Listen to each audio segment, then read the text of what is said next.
Have you ever wondered what would happen if every month you would invest in crypto, let's say $100? So what would happen after 1 year, 2 years, 5 years? What would have happened if since the beginning, every month you would have invested $100? Well, today we're going to be taking a look at it, and we're going to be talking about DCA, dollar cost averaging, and also compounded interest. So without further ado, let's jump right into it. So we are right here into this website, which by the way, I'm going to leave down in the description, where you can do a back test and simulate how much would you have made or lost if you had invested $100 in the top cryptos. So we're going to take a look at a few examples throughout different time frames. So we're going to start with 1 year, but you probably know that since last year, the market has kind of been going sideways a little bit. If you look at the weekly charts instead of going daily or hourly, you can see that Bitcoin, Ethereum, all these other ones, they did have all-time highs, but overall, they haven't been growing as much. But before we start to look at the graph, we have to understand what dollar cost averaging is. Let me go back to full cam. Dollar cost averaging is when every month, it doesn't matter on what the market is looking like. So if it is in the red, if it is in the green, you buy your positions, you increase your positions. That makes that your average price will be kind of leveled. So DCA or dollar cost averaging is used a lot in stocks. So if you are from a stocks background, or if you have any investment in stocks, you might have heard already about DCA and also compound interest, because these tools are great. These strategies are great for you to maintain a low average on your stocks or on your investments. So it also applies to crypto as well. So let's go back to the video right here. Let's go back to the feed and let's click in all coins. So right here, we can see we have all these tokens to choose from. And we're going to go through some of these to see what would have happened in 1 year. So 1 year investing in these tokens. How much would that be for us in gain or in loss? So let's start with the OG Bitcoin. How much would have made if we had been depositing $100, investing $100 in Bitcoin per month? So right here, I'll go to not December. Let's go to March 24th. Yes. Calculate. So right here we can see $100, and not weekly but monthly. Right here, calculate. There we go. So let's go through some of these information right here so you can understand. Investing $100 in Bitcoin from March 2021 to March 2022 every 30 days, so $1,300. So actually we got 13 months. I should have put April there, but doesn't really matter. Would result in $1,224.34 of value, with an average price of $44,422 per Bitcoin. So your overall, you would have been overall 5.8% in the negative. So if we scroll down, we see right here, the yellow one is the price of Bitcoin every month. So every 23rd or every 24th, of the month, what was the price of Bitcoin? So it was 51,000. So it was 54,000 in the beginning, month through 51,000. And we see that it had an all-time high of $64,000. But as it was at all-time highs, your average cost was $43,000. So this is why it is good for you to have an average price, because overall, if the market keeps growing, your average price will be stable. You can see that after a while, there's not much going on with the green line, with the average line. Is going to go up very, very slowly, even though you're buying at all-time highs or at all-time lows.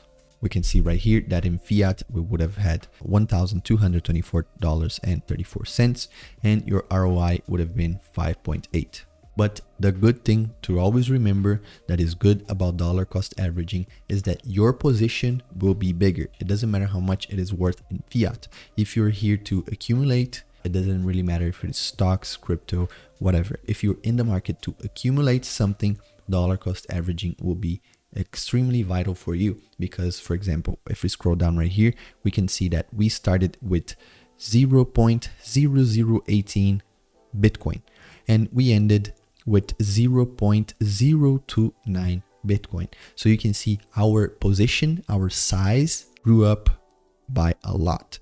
So that is what really matters, because if you believe in the project, when eventually it goes up, because of course I also believe that Bitcoin will go up in price, then yes, we will have a really good profit. We will have a good profit, nice good profit on our size, because our size will be increasing by the month. So now let's see Ethereum. Ethereum had a great year. Let's see how much we would have made. So Ethereum, we've made 8.84% in 1 year. So we invested $100 per month, $1,300 in total, and we would have ended up $1,414.96. You can see again, look at how the average price cost stays steady. It is not a vertical line. It is kind of like a diagonal straight line. Now let's go to some riskier ones. Let's go to other ones that started popping up, that started becoming more famous last year. So let's go, for example, to, let's say, Avalanche. Look at this. Avalanche is actually pretty good. We only had 4 months of the year where it was under our average cost, but then it exploded. You can see it got to all-time high of $115, and your average price is $30 per AVAX, and now AVAX is trading at around what, $86. So you would have made 180%. This is your ROI. So by the end of 1 year, you would have made $3,639, and your total position would have been of 42 AVAX. So not as bad. But what about Solana? Solana had a great year as well. Solana 84%. I thought Solana would have been higher. What about Luna? Yeah, Terra 450%. Again, 4 months in the red, but then all the other months it blew up. So you would have ended up with $7,159 worth of Luna. You can see how DCA works, but 1 year is a very short term. You usually want to DCA, for example, you get big investors that are investing for years, like Warren Buffett. His average prices for a bunch of the stocks that he has is very low because he's been DCAing for decades. So for example, for Coca-Cola, for whatever stocks that he has, his average price is probably very, very low. That's why he's able to profit so much from it, because he has huge gains throughout the months and years and decades that pass. So what if instead of using 1 year, we use 2 years? So we go back to April 2020. Let's do this 24th right here. And let's go back to Bitcoin. Now we have an average price for Bitcoin of 21,000. We're well under the $40,000 that Bitcoin is trading at right now. So let's see with ETH. ETH probably is going to have way more than 84%. Yeah, 285% for ETH. And you can see, look at where it is way down there. And this is not taking in consideration compounding or you staking these tokens. Because if you stake these tokens, then every dividend, every yield that you receive will be lowering the average price, because when you receive yield from these farms, from these pools, you're actually lowering your average price, because the market size, your market size is growing, but you're not paying for that yield. You're getting that yield for free. You're not paying to dollar cost average that crypto. You're literally getting passive free money, free crypto. So that crypto that you reinvest, that you buy back into the tokens that you already have, they're going to lower your price, your average price. So this is a great tool for you to have, but you also should look at a compound calculator like this one. I already showed you this in one of my videos about, I think it was the impermanent loss one. This one is also very good. Of course, this is only to calculate yield from a farm. So it's not going to show you how much you would actually make or lose, because it depends of the value of the assets. So if, for example, there's an asset that you are investing there, that you're leaving there, and it's generating you a yield of 100% per year, but the asset goes to zero, it doesn't really matter that you made 100% on a token that is worthless. So this calculator needs to be used with, for example, the DCA crypto calculator, or you need to do a spreadsheet or something like that to calculate how much would that yield be worth with the variation of the token price. So for example, let's say you invest $100 on a farm that gives you 200% per year, and you leave it there for 1 year, compounding, and you compound monthly. Yeah, that's fine. And each month you put another $100. And again, this is not calculating the volatility of the token. So if the token stayed the same, you would have ended up with $3,851, because you can see the first month you would have made $16, the next month 36, then 58, then 85, so on and so forth. And you can see your annual APY would have been 535%.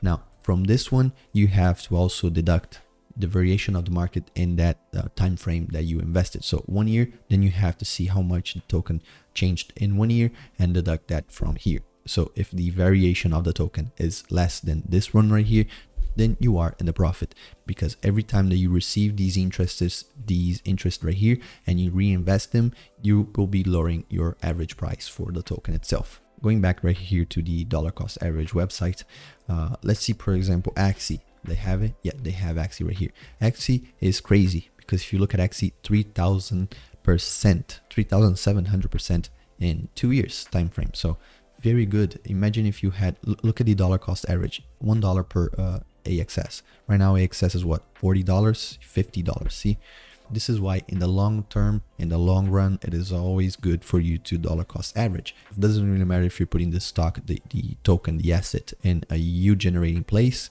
or if you're just holding it. If you're holding it, is even better. If you believe in the project, then eventually it will go up and your average price will be very low, very, very low. So let's try one more. Let's go Chronos. I don't even know if Chronos existed 2 years ago. Well, apparently it did. So Chronos in 2 years had a return of $187, and our average price would be of 13 cents. So you get the gist of it. The more you stay in the market and the more you dollar cost average, the better it will be for you in the future. This is only recommended for tokens that you hold. So if you don't want to hold something for the long term, if you're just swing trading something, or if you're just holding a node project, then dollar cost averaging is not good for you. Once you reach your desired amount of passive income, then you should always claim and invest in projects that are safer or in blue chips. So this applies only for tokens that you're willing to hold for the long term, for let's say 5 years, 10 years, as much as you believe the project will live on for. So this is where DCA and the compound interest calculator work perfectly. I hope this was an insightful thing for you. I hope it was very clarifying for you. If it was, scroll down just a little bit and click the like button. And also, if you like the channel, if you like the content we made here, also subscribe and turn on the notification bell so you don't miss the next videos that we post here. Anyways, thank you so much for joining us, and I'll catch you guys tomorrow for another video. Peace.